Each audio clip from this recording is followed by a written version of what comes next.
Vamos agora com o nosso quadro A Semana em Foco com Jefferson Santos, do portal Mesorregional. Bom dia, Jefferson. Bom dia, Jorge Tais, ouvintes da Itaberá FM. Bom dia para você que também está aqui no nosso Instagram, né? Bom ano, né? Estamos abrindo aí a participação do Mesorregional aqui no programa Na Boca do Povo, nesse ano de 2025. E já começamos com essa questão, né? Isso aí. Aliás, feliz ano novo. Incêndio e muita coisa. Aliás, 2 incêndios ontem, né? Porque a madrugada também teve um incêndio de grandes proporções, uma malharia ali próximo ao aterro, né? Então, o Corpo de Bombeiros teve trabalho. Eram 2 plantões, né? O que estava de saída não pegou, o que pegou da madrugada não pegou da tarde. Mas a estrutura do Corpo de Bombeiros foi muito utilizada, né, ontem. Se a gente olhar para trás, né, nesse início de ano, na nossa região, alguns incêndios em estruturas geralmente comerciais no verão, né? ou de empresa, geralmente no verão. Muitas vezes por uma pane elétrica. Isso.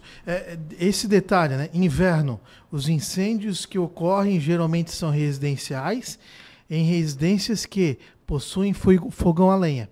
Isso é muito comum, principalmente nas cidades mais interior, mas aqui em Blumenau ainda tem muita gente que usa fogão a lenha. Sim. E no verão, ventiladores e também ar-condicionados. Não estou dizendo que foi isso que ocasionou aqui, ainda precisa ser investigado, mas é um grande foco de incêndio. Sobretudo o que eu observo, né? Quando a máquina, quando o compressor ali do ar-condicionado fica exposto ao sol. Isso geralmente ajuda, né? Porque daí vem o calor do sol, mais o calor da máquina, e aí o negócio aquece mesmo.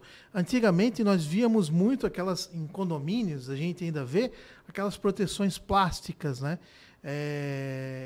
Talvez isso ajudava bastante. Só que hoje a gente não vê, são caixas maiores, outro tipo de equipamento, enfim, mas a gente percebe assim que o ar-condicionado, e eu estou falando por mim, mas com certeza os bombeiros vão confirmar isso, ar-condicionado tem sim, né, uma grande incidência. Mas às vezes não é o ar-condicionado, às vezes é o conjunto de tudo, a instalação elétrica já precária, e a falta de manutenção preventiva, enfim. É um conjunto que às vezes acaba combinando isso aí, né? O que o Mesorregional sabe sobre esse incêndio na rua 15 de novembro? Olha, a princípio ele começou realmente ali pelo brechó, o bazar que as freiras tocam ali, mas ainda são informações preliminares. Seja na parte superior do prédio, onde fica aquela ação social da Catedral São Paulo Apóstolo. Né? O edifício ali, o imóvel é da Catedral, né? Pertence ali à Diocese, enfim, e atingiu diversos estabelecimentos, lotérica, loja de roupa, lanchonete. Olha, eu estimo ali que de café, exato. Passei ali agora pela manhã. Não passei ainda, né? O café ali ainda tem um balcão com produtos ali. Uhum. Né, que não foram danificados pelo incêndio. Uhum. Tem uma loja de roupa que ainda tem um manequim com uma roupa intacta e a loja toda destruída. Sim. É uma cena bem interessante. Né? Agora, o cenário de destruição é desanimador. Né? E esses empresários, né, do comércio, esses comerciantes que perderam tudo. Né? Tudo. Eu liguei, tem um cliente nosso, né, do Mesorregional. Felizmente ele está ali do lado, né? Mas não foi atingido. Vou passar ali daqui a pouco para conversar pessoalmente com ele, dar um abraço, vou me colocar à disposição, ajudar a fazer campanhas ali para eles se reestruturarem e fico assim também à disposição dos outros lojistas. E nós, blumenauenses, mais uma vez precisamos valorizar o nosso comércio local, comércio do centro, dos bairros, enfim, mas para ajudar. E a gente não sabe o que vai acontecer ali, né? Tem o André Senzi, que em 2018 forneceu um projeto para a Diocese para fazer uma escadaria justamente onde é este imóvel, onde, né, possui esse imóvel. Não vejo nenhuma vantagem da Diocese querer fazer isso porque é uma fonte de renda importante, que são esses aluguéis ali, né? Agora, não sei agora se vai ser feita a escadaria. O que eu estimo é que seja tudo refeito, reconstruído de uma maneira mais moderna, enfim. Mas é triste porque é o coração de Blumenau afetado, né, com a flecha de fogo, vamos dizer assim, e que a única notícia, se há notícia boa para se dar numa situação como essa, é que ninguém ficou ferido, né? E que isso é verdade. Né, a gente mais uma vez tem que valorizar os nossos anjos sem asas, o corpo de bombeiros que trabalhou, bombeiros militares, bombeiros comunitários, bombeiros voluntários. Aliás, veio o bombeiro de Timbó, veio o bombeiro de Indaial, veio o bombeiro de Gaspar, né? Indaial voluntário, Gaspar, Timbó militares, pessoas empenhadas, vieram essas viaturas, os tanques, caminhões, pipa do SAMAI estabelecendo com água, e também deixa questionamento, e farei isso agora, não é o momento, mas semana que vem vou questionar o poder público sobre cadê os hidrantes de Blumenau também, a gente precisa ver isso, né? Não tem informação sobre hidrantes ali na região, os caminhões pipa vinham e saíam com a água, se teve hidrante funcionando, se é que tem hidrante, não foi o suficiente, e a gente está falando do centro de Blumenau, a gente tem grandes edifícios por aqui, e que isso não é a primeira vez. E né? Um histórico de incêndios. Exatamente, Casa Caça e Pesca, sul-americana, né? Isso, de edifício catarinense. Exatamente, de grandes proporções, e que a gente precisa saber ter algumas respostas, né? E eu não estou vendo mais hidrantes sendo instalados também, novas redes de hidrantes nos bairros que estão crescendo e tal. Talvez exista uma explicação técnica de não haver necessidade. Talvez exista, mas a gente tem que entender se isso realmente existe. Exato. Né? Saber entender, né? Exatamente. Acima de tudo, sobre essa situação. Até porque os próprios bombeiros, não te cortando, diz que água não é tudo num combate num combate a um incêndio, né? Agora, aquela fumaça de ontem, você vê, né? Eu estava lá na TV Galega, que fica no Rimenblau, e a impressão que dava quando se olhava é que vinha da matriz. Matriz, a Catedral São Paulo Apóstolo, a gente ainda tem matriz no nome, né? Porque vinha dali, porque foi nos fundos ali, no estacionamento, alguns populares até empurraram alguns veículos que estavam ali, porque as chamas chegavam ali no estacionamento da matriz. E o pouco de vento que tinha, porque estava um calor insuportável, né? E o pouco de vento que tinha carregava essa fumaça justamente para esse lado da rua 700. E a gente sofreu muito com a fumaça ali. Muita fumaça. E exatamente. Agora imagina aquela cortina de fumaça que se formou na rua 15 de novembro, e essas pessoas estavam trabalhando, passando pela rua 15 de novembro, né? Tudo que não gerou na tarde de ontem, né? Essa, por ser onde foi o incêndio, também gerou muita curiosidade, e pessoas saíram se acumulando. E ali, gente, não façam isso. Ô Jorge, essa fumaça pode ser tóxica, né? Pode gerar. Pode haver uma explosão. Ninguém sabia o que tinha ali. Exato. Né? E aí, para se ter uma ideia, né? Se costuma dizer que botijão de gás não explode, mas explode sim. Né? Já derrubou prédio, já derrubou shopping no Brasil. E essa é a proporção. Esse calor intenso. Exatamente. Essa proporção de uma explosão de um botijão de gás.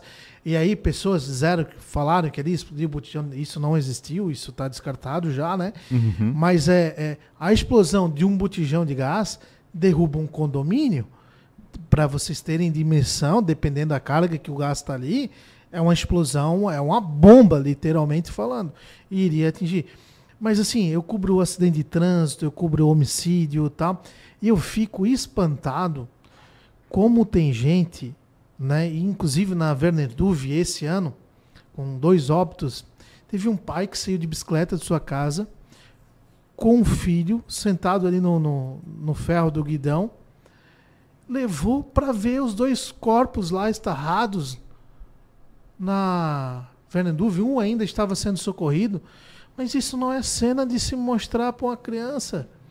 Tem gente que faz de tudo para chegar perto de uma cena dessa, para filmar, expor as vítimas. Às vezes, gente, nós da imprensa que temos essa função de mostrar os fatos. De levar a informação. Tomamos os devidos cautelas, às vezes nos arriscamos, é fato, mas justamente para que não há, né, a exposição de vítimas, e que seja de uma maneira profissional essa exposição, respeitando as vítimas, os fatos, o isolamento, né, a orientação dos bombeiros, da polícia. Você nunca vai ver, talvez possa ver um outro jornalista, mas nós do Mês Regional, a gente nunca vai invadir uma área de isolamento.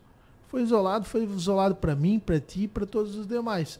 E nós não estamos ali como curiosos, mas sim para matar a curiosidade de todo mundo que quer saber o que de fato aconteceu, né?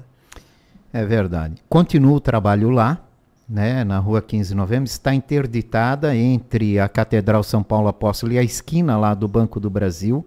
O incêndio destruiu as salas comerciais. A Luquiótica foi... Não, o incêndio não chegou lá, né? Mas segundo o proprietário, ele não atingiu. Para quem conhece ali, né, entre a Luquiótica e uma lanchonete que tem ali. Aquele trajeto, esse espaço ali no meio, foi completamente destruído pelo incêndio. Estabelecimentos, né? Pelo menos. Pelo menos, né? E toda a estrutura superior que era de depósito dessa ação social da Catedral São Paulo Apóstolo. Né? Tudo que tinha ali de roupa e material seria distribuído, né? E um brechó também que funcionava ali, tudo foi destruído pelo incêndio. Da lotérica não sobrou nada a não ser a placa, né? Né? Das lojas ali também, tudo destruído. E realmente é um cenário de muita tristeza. Parece que foi justamente em cima da lotérica. Que começou o incêndio. Esse foi o exato ponto do início do incêndio. E daí ele se espalhou para os dois lados, né? Até o Corpo de Bombeiros conseguir controlar. Esse controle foi 1h30, pouco mais aí, para controlar as chamas. Né? Para você ter uma ideia, a última viatura empenhada no incêndio chegou no batalhão depois das 11 horas da noite. O controle das chamas, para que elas não se propagassem para nenhum lado, levou 1h30 mais ou menos. Aí tinha, né, mas o do incêndio foi mais longe. Teve bombeiro que passou mal ali no combate. Imagina, aquele calor que já estava, aquele mundaréu de fumaça. Olha, tem que ser pessoas bem preparadas, para isso, bem equipadas, né? Por isso a gente não deve ir. Exatamente, né? Não deve se meter a querer dar uma de herói. Tem roupa térmica, anti-chamas, e aí vai. Né? Exato. Bom, vamos lá. Daqui a pouco talvez a gente consiga mais informações sobre essa questão e principalmente, né, o que pode ter motivado esse incêndio.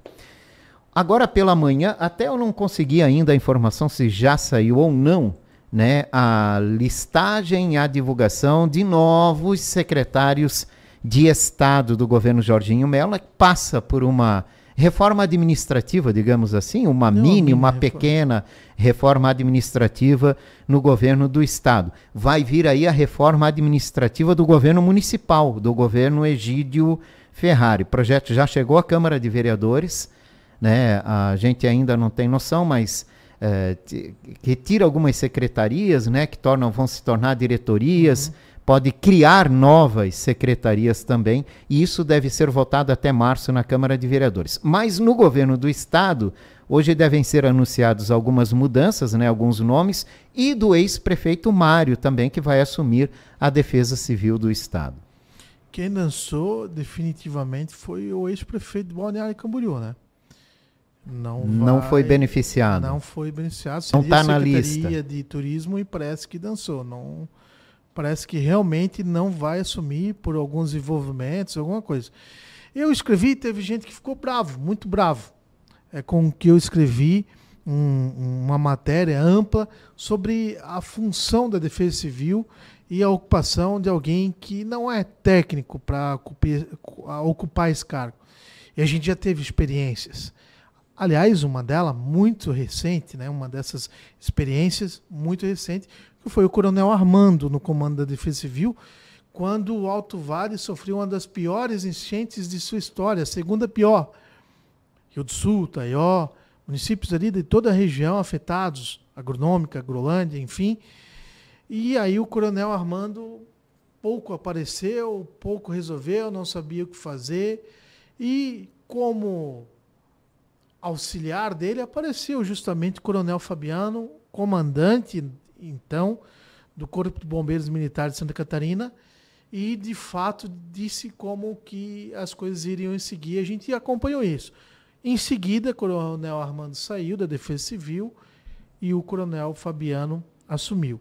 É o meu ponto de vista, analisando todas as notícias que nós já publicamos durante esse período de trabalho do coronel Fabiano. Com portas da barragem de Ituporanga com defeito solucionado. Me fugiu o nome aqui, mas tirando o assoreamento, né, da limpeza do rio Itajaí Sul, funcionando muito bem em Rio do Sul. Eu tive em Rio do Sul, Alto Vale, há 2 sextas-feiras atrás, ouvindo as pessoas, as autoridades, visitei prefeitos, Câmara de Vereadores, vereadores eleitos, todos eles, unanimidade, elogiaram o trabalho do coronel Fabiano. Fabiano é visto como um verdadeiro herói no Alto Vale do Itajaí. E aí, né, de lá para cá, durante esse comando, a gente não teve enchente no Alto Vale, a gente ainda não sofreu isso. O fato é, está fazendo sim um bom trabalho. Sai um técnico, que é o coronel Fabiano. Entra um político, que é o ex-prefeito de Blumenau. Não é técnico da Defesa Civil. O Mário é um assistente social. Até, de repente, para a Secretaria de Assistência Social, seria uma excelente indicação. Significa que o Mário fará um mau trabalho na Defesa Civil de Santa Catarina? Não é isto que estou dizendo. Significa que o Mário, quem derrubou o coronel Fabiano, também não é isto que estou dizendo. Minhas fontes, junto ao primeiro escalão do Corpo de Bombeiros de Santa Catarina, afirmam que o coronel Fabiano tem esse desejo de sair, porque o Corpo de Bombeiros fará 100 anos em 2025.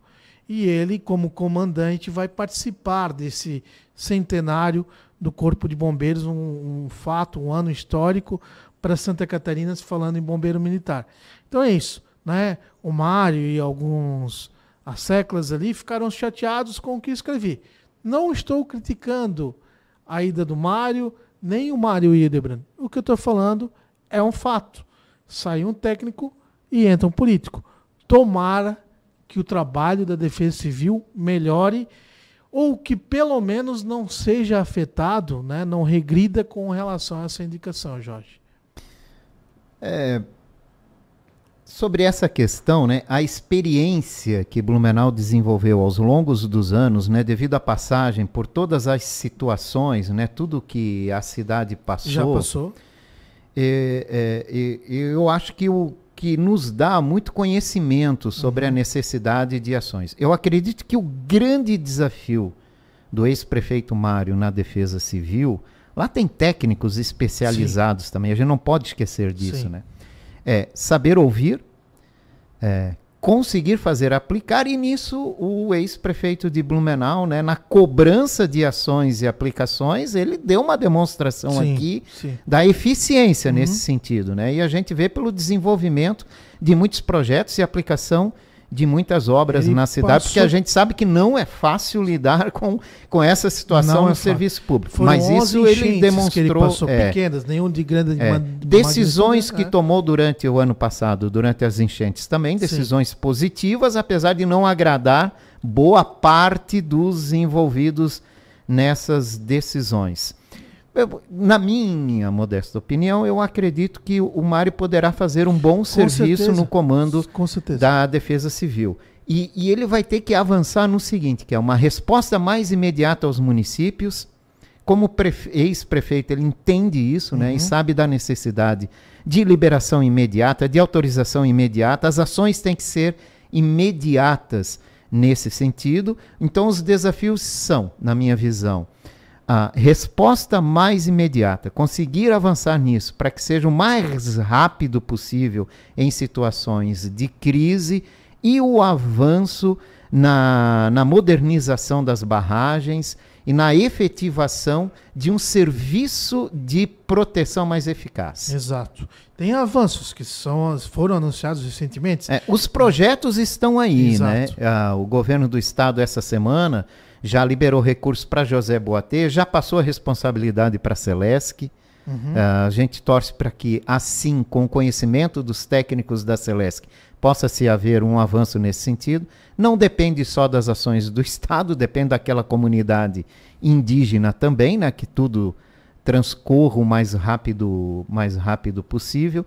Novas barragens que mini barragens, que estão em projetos para ser construídos. Então, se tudo isso conseguir ter avanços, a gente pode ter aí, quem sabe, uma segurança maior. Sim, com certeza. E olha, eu estimo que Mário Hildebrand, de fato, façam um bom trabalho e reconhecerei isso escrevendo, né? Sempre que haver necessidade, e torcemos para que não que não haja necessidade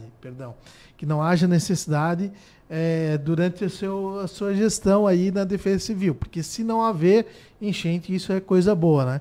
E aí, claro, não é só enchente que é Defesa Civil. Aliás, a previsão do tempo aponta que Rio Grande do Sul, Santa Catarina e o Paraná podem sofrer hoje com ventania, vendaval, quedas de granizo em diversas cidades, sobretudo, mais uma vez, aqui na faixa leste, que é a faixa litorânea. Então, isso também, né, depende da Defesa Civil. Além de todos os avanços que precisa acontecer no que se diz a prevenção. Santa Catarina tem a melhor defesa civil do Brasil.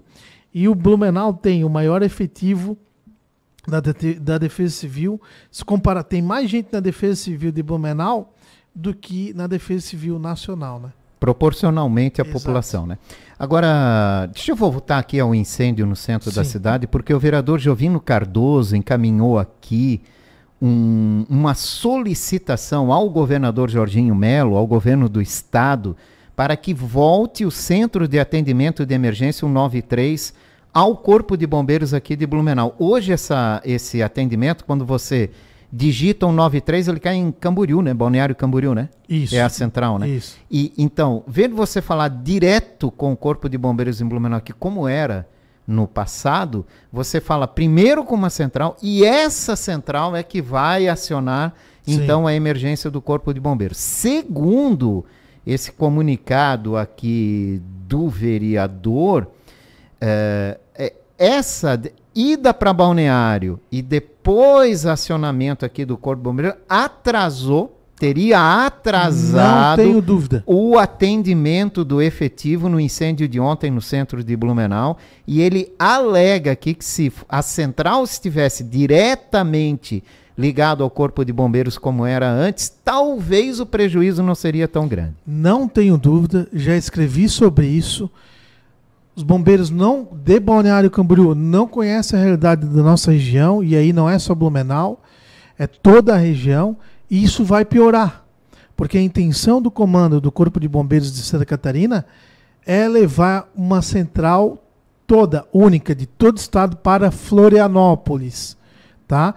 Então isso, já fiz reportagens, já foi capa do Mesorregional, no Jornal Impresso.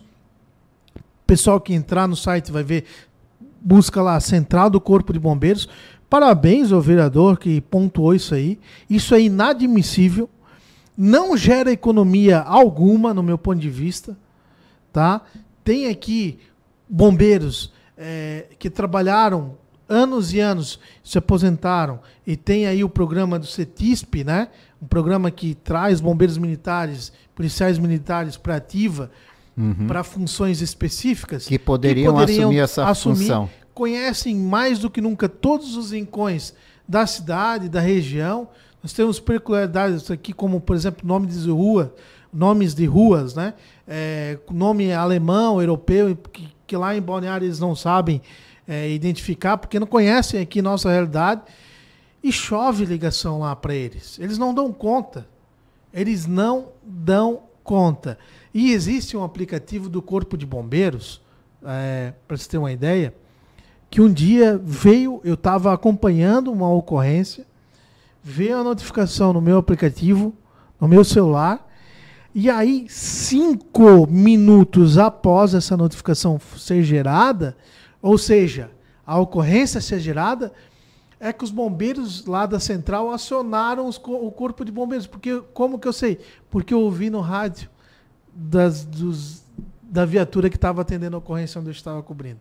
Poxa, como é que eu recebi a notificação aqui 5 minutos depois que foi acionado? O Corpo de Bombeiros foi acionado. Não estou falando que foi o caso de ontem, mas eu não tenho dúvida que isso retardou o atendimento. Não tenho dúvida alguma. Esse pedido foi encaminhado pelo vereador Jovino Cardoso, que é do PL, ao governador Jorginho Melo.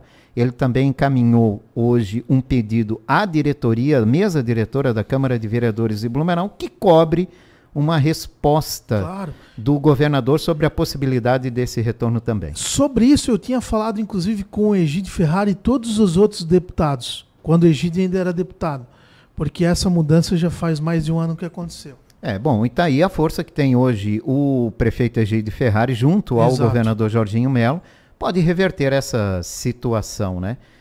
Se é que houve realmente um atraso no atendimento em virtude dessa questão. Tenho absoluta certeza que o Corpo de Bombeiros vai afirmar que não.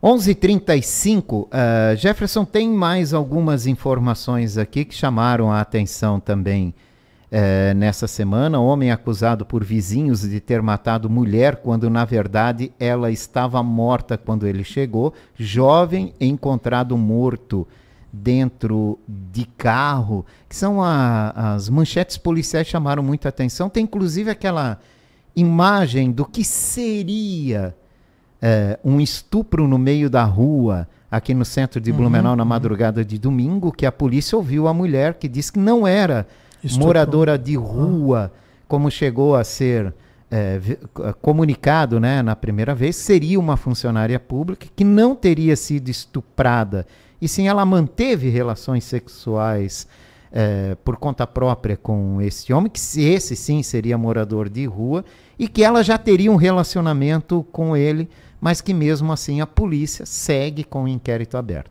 Está internado o cidadão. Aceitou a internação. Eu ouvi o prefeito Egídio Ferrari falar que vai internar aceitando ou não. Eles estão num processo de conquistar essas vagas. Então, eles estão, né, com a procuradoria, enfim, para comprar essas vagas. Seriam cerca de 50 vagas. E assim que haver essa definição, essa conquista, eles vão fazer sim uma operação para internar compulsoriamente a população em situação de rua e que é viciado aí em entorpecentes, né? Essa situação chamou de fato atenção. Eu nem cheguei a pautar porque eu precisava ter a certeza, primeiro, que era ou não estupro, apesar da cena ali. Ela chutou ele algumas vezes, tal, mas às vezes as pessoas viciadas em entorpecentes causam situações imaginadas nas suas cabeças, né? Enfim, alucinações. E aí, talvez por essa fala já vai ter gente que vai me atacar, enfim. Mas eu precisava ter certeza se foi consentimental ali, né? Se aceitou a relação sexual, a mulher, no caso, ou não, né? Do que eu olhando, parecia que de fato ela estava se divertindo ali, e ela confirmou isso, né? Então, né, apesar de ser na rua, isso por si só, já os dois deveriam ser presos por, né, por essa... Não existe mais o atentado ao pudor, né, mas é um atentado ao pudor, né, apesar de ser na madrugada, foi na rua. Isso tem um lugar para se praticar. Essa é a questão. Então, na minha opinião, foi com a tua consentimento, tu também deve responder por um crime, então, né? Primeiro fato. Ele foi internado, aceitou, porque gerou essa repercussão. E talvez na cabeça dele, vai que ela disse que é estupro, e aí eu vou preso, é um crime hediondo. Eles sabem mais de lei do que muito advogado, né? Então, é isso aí. Avançando para os outros casos, me permitir, domingo à noite, a gente sempre faz a transmissão da missa, eu vou à missa e tal. Cheguei em casa, liguei meu computador, fui fazer uma pauta ali e fui dar uma olhada nas minhas redes sociais tal, para chegar na segunda-feira zeradinho, e nisso eu recebo uma mensagem de que um indivíduo teria matado a sua esposa no bairro Velha. Um borracheiro, inclusive com identificação do apelido dele, enfim, tal. E aí, assim, poxa, será que é o primeiro feminicídio do ano em Blumenau? Vou lá para apurar isso aí. Fui, né? Levei 17 minutos né, coloquei ele no GPS, 17 minutos do Mesorregional até o local da situação. O que de fato aconteceu quando cheguei lá, apurei, falando até mesmo com o envolvido, Jorge, é que na verdade ele chegou em casa, eles tinham brigado, né, se desentendido ali, marido e mulher. Ele, quem tinha BOs contra ela por agressão, ela que agrediu ele em outras situações, para que isso não acontecesse novamente, ele resolveu sair de casa, até que ela se acalmasse, que os ânimos dele se acalmassem. Quando ele voltou, tem um filhinho de 4, uma filhinha de 2 anos, o filho de 4 anos disse assim, papai, a mamãe caiu. E ele foi lá para ver o que tinha acontecido. Daí o menino falou para ele assim, papai, não acorda da mamãe, ela vai te bater. Não acorda da mamãe. Olha só a situação, Jorge. E aí ele ligou pro SAMU, falou, a gente discutiu, ela bebeu, tal. O SAMU não atende casos em que a pessoa consumiu álcool e eles não atendem. Mas mesmo assim, resolveram, depois de alguns minutos, deslocar uma viatura para lá, para de fato fazer o atendimento. Nesse tempo de deslocamento um pouco tardio, talvez, da viatura, ele foi até uma igreja próxima da sua casa e pediu ajuda. Tem como alguém me ajudar? Minha esposa desmaiou e tal. Foi o pastor dessa igreja e havia um bombeiro civil ali no culto. Esse bombeiro civil também, acompanhado do pastor, foi até a casa deles. O bombeiro percebeu que não tinha mais sinais vitais, não tinha mais batimento cardíaco. E também ligou para o SAMU, que já estava com a viatura a caminho. O SAMU chegou e constatou o óbito de fato, como de praxe acontece, acionou a Polícia Militar. Vizinhos infelizes, fofoqueiros, de alma pobre, vamos dizer assim, viram a viatura da polícia na frente da sua casa, uma viatura do SAMU, começaram a espalhar no WhatsApp que ele havia matado a mulher. Ele perdeu a sua esposa, a mãe dos seus filhos, e ainda recebeu uma acusação injusta. Ele não é assassino, é trabalhador. Ele veio da Bahia para Blumenau, tem a sua empresinha ali tocando, trouxe a mãe do seu filho para Blumenau. Ela ficou por um período, voltou para a Bahia, ele fez o possível para conquistar ela de novo e vir morar com ele em Blumenau, e aí aconteceu essa fatalidade. Só os dois aqui, com os 2 filhos, eles precisam de ajuda. Se você, morador aí, sabe talvez de quem eu estou falando, ajude aí o baiano, né? Como assim ele é conhecido lá, porque ele vai precisar de ajuda para criar os seus filhos. E quando alguém falar uma bobagem dessa, não compartilhe, né? Outra bobagem foi aquele vídeo dos trabalhadores ali da empresa terceirizada pela Celesc, que causa dano para a sociedade. É mentira. E as pessoas compartilham mentira sem saber. Tem a imprensa que é séria em Blumenau, todos os veículos de comunicação, imprensa mesmo, a gente não fica pautando coisas sem a gente saber. A gente vai atrás, averiguar para saber 2 casos na semana passada, né, nesses últimos dias, com relação às notícias falsas, trazendo dano para a sociedade, né? Jefferson Santos, Portal Mesorregional, a Semana em Foco. Fechamos aqui o nosso horário de hoje, só para passar que o Edson, lá da Ponta Aguda, disse que teve um incêndio também na quarta-feira, de médio porte lá na Ponta Aguda. Eles chamaram o corpo de bombeiros, demorou quase 20 minutos para a viatura chegar até o local, e o atendimento não era em Blumenau, era de fora, né? Ele também acha válido, então, pelo que o Edson mandou aqui, essa posição do vereador Jovino Cardoso em cobrar o retorno da central de atendimento aqui para Blumenau. Obrigado, tá certo, Edson, pelo parecer dele. E esse é o parecer das pessoas quando estão chegando nas ocorrências. Está demorando muito. E o bombeiro pode ser que seja essa a questão. Obrigado pela tua participação. Ótima semana. Ótimo final de semana. Né? Ótimo final de semana para todos. Ótimo início do ano. Ainda estamos no início. Ainda é janeiro, né, gente? Feliz ano novo para você, ouvinte da Itaberá, para você aqui do Mesorregional. Um beijo para quem é de beijo, um abraço para quem é de abraço.